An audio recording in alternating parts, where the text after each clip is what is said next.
अस्सलाम वालेकुम students.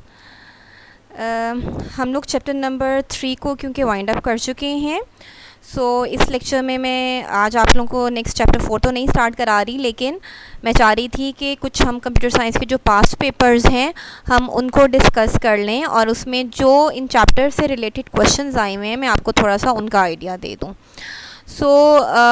Moving on to the paper of 2018 के सप्लीमेंट्री एग्ज़ाम में ये पेपर आया हुआ है। अगर आप इसमें पहला क्वेश्चन देखें, it's question number 3 over here. So it is identify entities, attributes and relationships.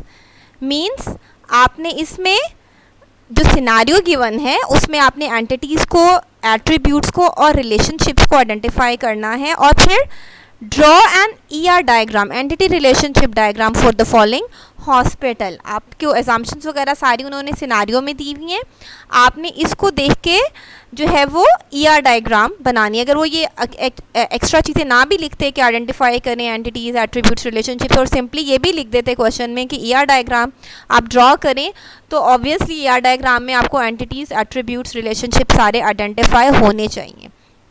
अगर आप इस सिनारियो को पढ़ें, hospitals are the essential part of our lives providing best medical facilities to people suffering from different elements. यहाँ से हमें कोई entities या एट्रीब्यूट्स आइडेंटिफाई नहीं हो रहे हैं। It is necessary for the hospitals to keep track of its day to day record of its patients. यानी रिकॉर्ड किसका रखा जा रहा है? पेशेंट्स का। तो एक एंटिटी पेशेंट्स होगी, डॉक्टर्स का रिकॉर्ड रखा जाता है, एक एंटिटी डॉक्टर्स होगी, नर्सिस का रिकॉर्ड रखा जा रहा है तो एक एंटिटी जो है वो नर्सिस होगी, and other medical staff that keep the hospital running smoothly and successfully. But keeping the track of all the activities and the records on the paper is very cumbersome, यानी difficult. यानी सारी वो कह रहे हैं कि records क्योंकि आप पेपर में नहीं रख सकते और इनएफिशिएंट होगा, टाइम टेकिंग प्रोसेस होगा।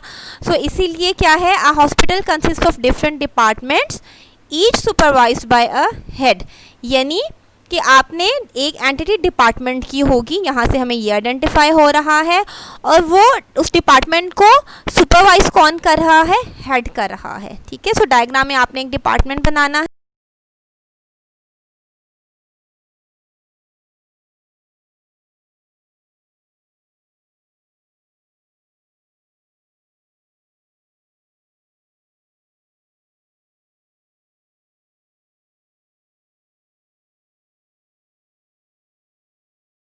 और एक पेशेंट से एक एंटिटी है, डिपार्टमेंट एक एंटिटी है, और record of patient is to be kept for future purposes. Patients में क्या होगा? पेशेंट्स का रिकॉर्ड बेसिकली रखा जा रहा होगा।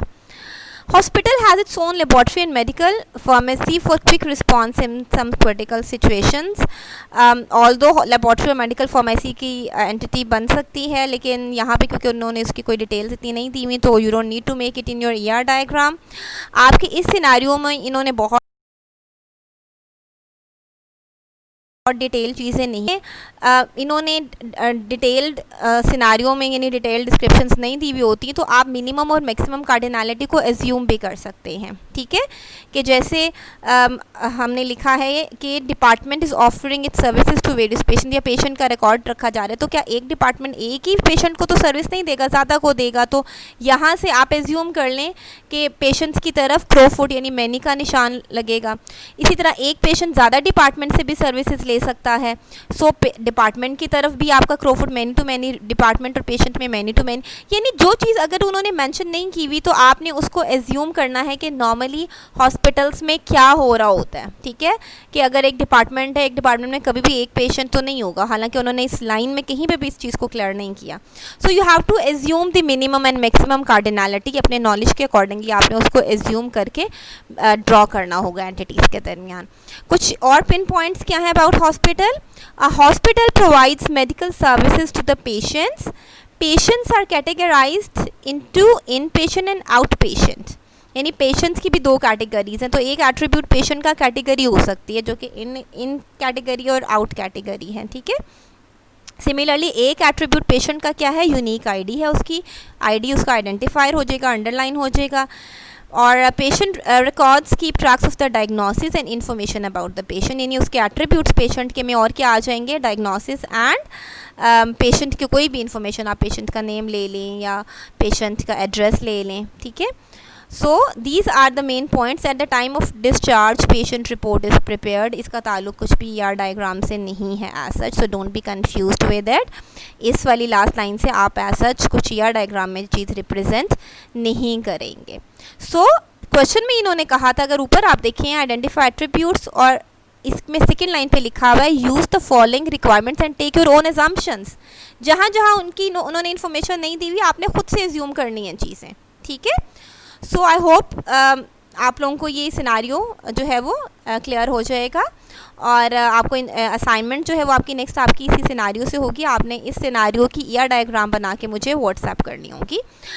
उसके अलावा अगर आप आएँ तो अगर हम इस पेपर में इसके ऑब्जेक्टिव पार्ट पे आ जाएं. ओके, ऑब्जेक्टिव पार्ट में देखें, पहला MCQs में क्या लिखा हुआ है. Which of the following are characteristics of an RDBMS? R means Relational Database Management System, यानी रिलेशनल वो होते हैं ना जिनमें टेबल्स वगैरह होते हैं, जैसे MS Access है, उसमें टेबल्स में हम रिकॉर्ड्स रख रहे होते हैं. अच्छा, इसकी कैरेक्टरिस्टिक पहला A है, it can not use SQL. ऐसा तो नहीं है MS Access में या किसी भी रिलेशनल DBMS में हम SQL यूज़ करते हैं. B है, queries are impossible on individual और groups of tables. This is also wrong. हम क्वेरीज अप्लाई करते हैं और उसके बाद हम जो है वो रिकॉर्ड्स रिट्रीव करते हैं. सी है, data are organised in a series of 2 dimensional tables, यानी 2 डायमेंशनल टेबल में होता है ना, और which contains records for 1 entity.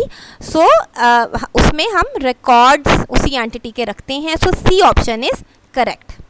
Second, अगर आप देखें इनका MCQ, that is allowable values in attribute is called. Allowable values किसी भी कॉलम में, जैसे अगर रोल नंबर है उसमें अगर आपने सेट किया हुआ है कि इसमें सिर्फ नंबर्स एंटर हो सकते हैं, तो हम कहेंगे कि हमने रोल नंबर की डोमेन सेट की है. सो इसका आंसर क्या है, इट्स डोमेन. ना ये रिलेशनशिप है, ना ये कार्डिनैलिटी है, और ना ये डिग्री है. अच्छा, उसके बाद फिफ्थ, अगर आप MCQ पे आएँ, A database table can contain duplicate values. No, आपके duplicate records कभी भी नहीं आ सकते, ठीक है. Although the statement is not clear over here, but I would go for A option, true, because duplicate records इसमें enter नहीं हो सकते. Creating a foreign key constraint between 2 columns of 2 tables defined with 2 different data types will produce an error. This is true.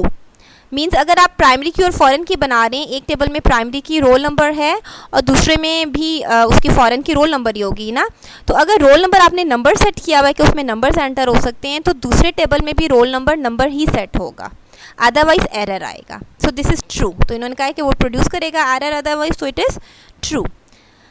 Okay, a relation is considered, a relation table को कहते हैं, column भी नहीं होता, tuple record को कहते हैं, 2 dimensional table उसको कहते हैं. तो so C option is correct. 9 इसका MCQ अगर देखें, in an ER diagram relationship is represented by. Relationship किस में रिप्रेजेंट करते हैं? Is it circle? No. Is it rectangle? No. Ellipse? No. It is diamond shaped box. Diamond shape box में हम relationship को रिप्रेजेंट करते हैं. Okay, so that's all of about this paper. It was of it is supplementary paper of 2018. अच्छा, दूसरे हम paper पे अगर हम आ जाएं, so that is of annual exam 2017 का ये पेपर है. इसके अगर ऑब्जेक्टिव पार्ट में आएँ तो सेकंड आप MCQ देखें, rows of a relation in a relational database are called. Rows को हम ट्यूपल्स कहते हैं. So A option is correct. Third fourth को छोड़ दें because we have not read. अच्छा जी, फिफ्थ पे आ जाएं, इन एन ER डायग्राम. ये पिछला वाला MCQ वही वाला है. रिलेशनशिप किस में रिप्रेजेंट होती है? C option is correct. It's a diamond shaped box. So fifth MCQ में the answer is diamond shaped box. Sixth MCQ अगर पढ़ें, a person, place, object, event or concept in the user environment about which the organization wishes to maintain data. जिस चीज़ के बारे में data maintain किया जाता है उसको क्या बोलते हैं? उसको हम एंटिटी, यानी D option is correct. So entity बोलते हैं। 10th अगर आप MCQ देखें, pick the relationship from the following. Classroom relationship है? नो। टीचर रिलेशनशिप है? नो। रिलेशनशिप ज़्यादातर वर्ब होता है ना, एक्शन होता है। अटेंड्स है यहाँ पे। सो अटेंड्स क्या है? It's the relationship. Classroom, teacher, ये सारे के सारे क्या हैं? एंटिटीज़ हैं, ठीक है। और कॉस्ट पर डजन आपका एक एट्रीब्यूट है। तो यहाँ पे सी जो है, अटेंड्स जो है, दैट इज़ अ रिलेशनशिप। उसके बाद आप देखें क्वेश्चन नंबर 2। जैसा कि मैंने आपको पहले बताया था कि हर साल तकरीबन पेपर में एक क्वेश्चन ईआर डायग्राम का आता है, जिसमें वो सिनेरियो देते हैं और आपने उसमें ईआर डायग्राम उस सिनेरियो को पढ़ के उसकी बनानी होती है। सो अगर इस हम पेपर में ये क्वेश्चन को देखें, सिनेरियो को रीड आउट करें, तो what is it? A road tour bus company owns a number of buses. Each bus is allocated to a particular route, although some routes may have several buses। यानी इस company की 2 entities कौन कौन सी हैं? एक बस है और एक रूट है। बस और रूट के दरमियान में रिलेशनशिप बन रहा है एलोकेटेड का। सो एक bus, each bus is allocated to a particular route, यानी रूट की तरफ जो निशान होगा वो 1 का होगा, क्योंकि एक है ना, उसको एक ही रूट असाइन किया जा रहा है। लेकिन दूसरी तरफ लिखा हुआ है some routes may have several buses. एक रूट को ज़्यादा बसेस असाइन हो सकते हैं, तो बसेस की तरफ क्रोफुट का यानी 1 to many रिलेशनशिप बन रहा है। Each route passes through a number of towns. One or more drivers are located to each stage of a route which corresponds to a journey। 2 आपके एक और एंटिटी टाउन्स की भी हो सकती है, और टाउन्स की इंफॉर्मेशन रखी जा रही नहीं। So no, you don't need to keep the town as an entity। Drivers, जी ड्राइवर्स और रूट के दरमियान में एक रिलेशनशिप बन रहा है। ड्राइवर भी एक एंटिटी है और रूट हम ऑलरेडी बता चुके हैं। सो ड्राइवर्स और रूट के दरमियान में इसी तरह आप रिलेशनशिप बताएंगे, एलोकेटेड का हो जाएगा। सो some of the towns have a garage where buses are kept, and each of the buses are identified by the registration number and can carry different numbers of passengers। तो buses भी एक entity होगी, और उन्होंने कहा identifier बस का क्या होगा? registration number बस का attribute है और वही उसका identifier भी है। So it can carry different number of passengers since the vehicles vary in size and can be single or double decked. Each route is identified by a route number and information is available on the average number of passengers carried per day for each route। So each route is route की नहीं हमने पहले बता चुके हैं ना कि it's an entity. सो उसका एक जो एट्रीब्यूट है वो क्या है? रूट नंबर है, ठीक है। और इसके अलावा उसकी average number of passengers carried per day जो है ना, वो भी उसका एक जो है वो एट्रीब्यूट होगा। ड्राइवर इटसेल्फ एक एंटिटी है, और ड्राइवर्स के एट्रीब्यूट्स इन्होंने खुद ही बता दिए हैं। Its drivers have an employee number, name, address and sometimes a telephone number. Employee number इन्होंने तो बताया नहीं है, लेकिन एम्प्लॉय नंबर हमेशा यूनिक होता है, सो ये अंडरलाइन होगा, ठीक है। So this is another question that has come from 2017। Similarly जो है वो आपके जो डिफरेंट और ईयर्स के पेपर्स हैं, ऑलमोस्ट हर साल ये supplementary as well as annual examinations में आपके ईआर डायग्राम्स और इनसे रिलेटेड बहुत सारे क्वेश्चंस आते हैं। So that's all for today. इंशाल्लाह we'll start with new chapter in our next lecture. Thank you so much.